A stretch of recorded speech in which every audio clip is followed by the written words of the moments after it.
Now, let's discuss this. We are now joined via Zoom by political analyst, Prof Barry Hanyane. Prof, thank you so much for your time this afternoon.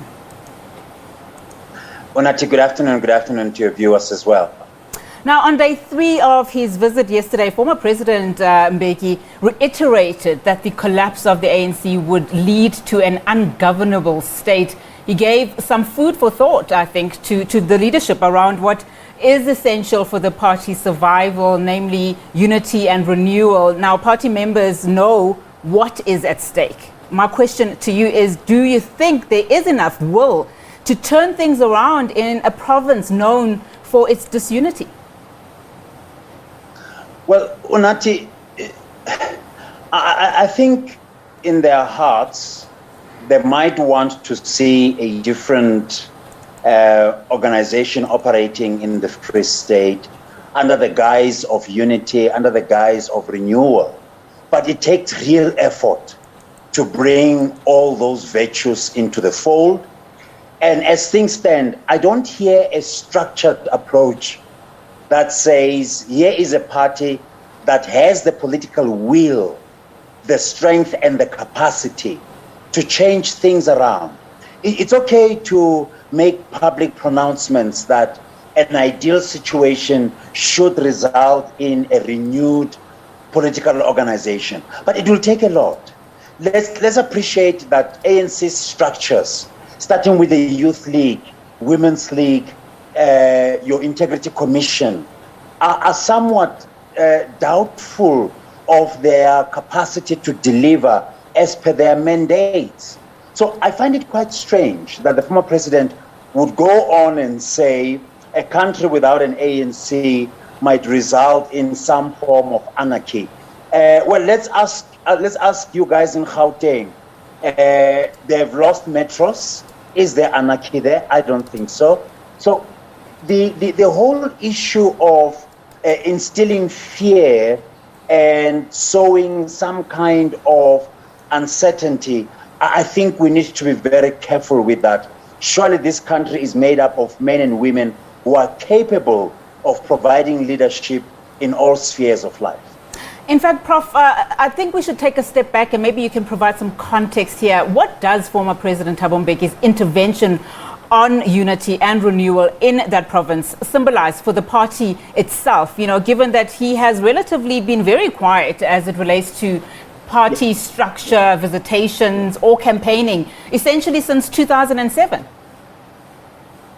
Well, go not far than the 27th of November last year, when he penned an open letter on behalf of his foundation, reiterating the points that you've introduced already in your introductory remarks.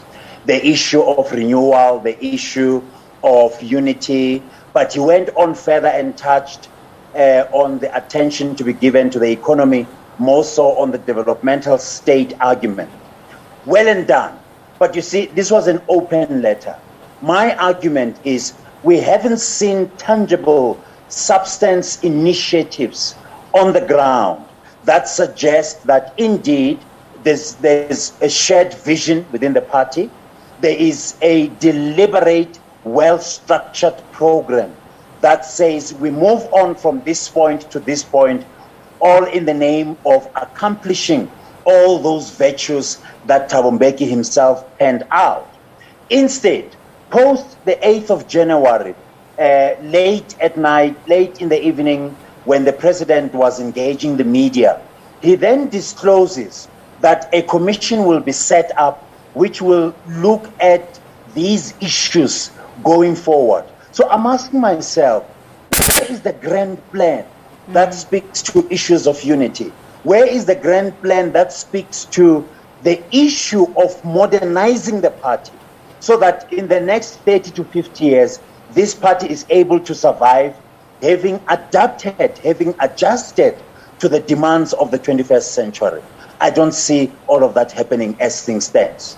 I mean, he raised some very critical points for the party, particularly yesterday.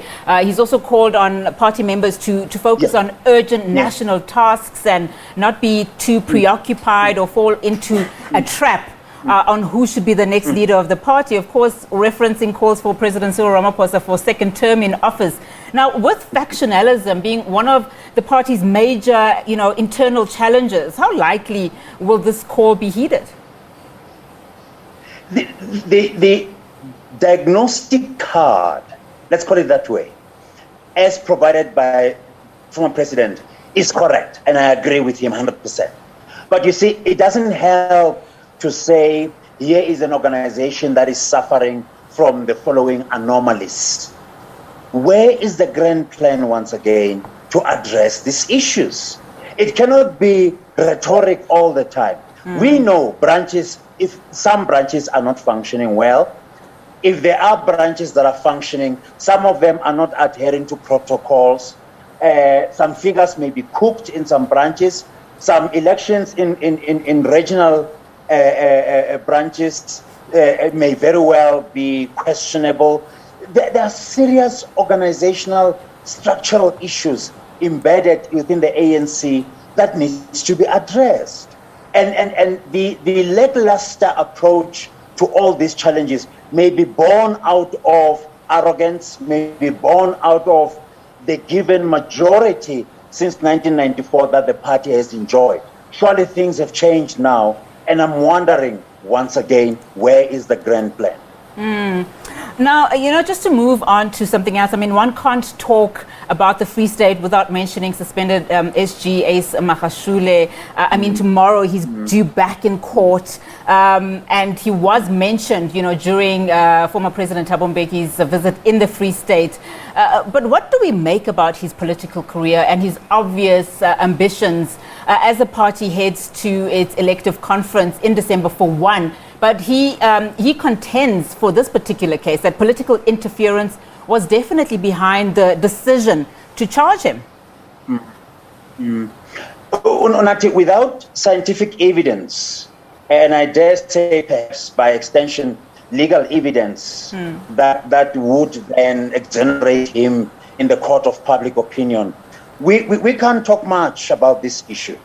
The best thing is obviously to follow protocol as per his political party. The step-aside rule is perhaps the first line of contact, followed by obviously taking his matter to court.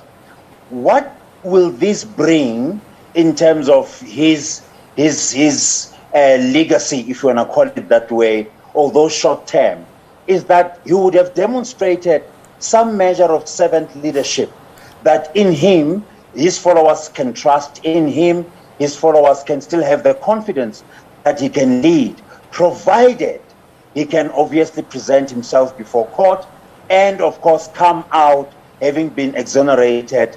But then I think it's a tall order to ask, to then say he is a victim of a political ploy. We haven't received such evidence in public. And I'm not too convinced that he may have a card on his sleeve to take to the court and say the evidence is different from what the NPA is presenting, given the enormous allegations that he is facing. So this could be the last chance of actually seeing the suspended SG bearing the title SG. Now, as we, continue to talk about other political matters and, we look at what happened the week before, and as we, forge to the week ahead, one of the other court cases we are closely watching and what we have been watching over the past couple of days is that of AfriForum wanting a particular freedom song to be banned. What's your take on how the EFF's Julius Malema has provided context on this particular song, and I would imagine South Africa's history in general during this particular court case? Unfortunately, from both sides, I dare say, there seems to be gaps that emerged. And one of them, to be honest, it's got to do with cultural harmony, let alone the shared common political vision that the so-called Rainbow Nation, beyond conceptualization, should today give us that indication that there is a greater room for patriotism in the country. We have found each other. I don't think we've achieved that. I think the 1994 democratic project is beginning to unravel itself in terms of those gaps. And it was quite startling to observe the president of the EFF, Mr. Malema himself, wearing so many hats. One moment an activist, the next moment president of the party, the next moment a cultural guru of some sort, and then of course a defender of civil rights in the country. And I think he was given that stage to transform himself, to traverse those spaces which in social media, some people took kind to it to say, maybe in him there is some leadership qualities that could add value in our polity. But then time will tell. What came out very strongly is that issues of interpretation are at the heart of the case. Totally agree. Thank you so much, Prof, for your time this afternoon. Always a pleasure getting your analysis. Thank you so much. Right, political analyst Professor Barry Hanyane there, just unpacking former President Thabo Mbeki's visit in the Free State and other political stories.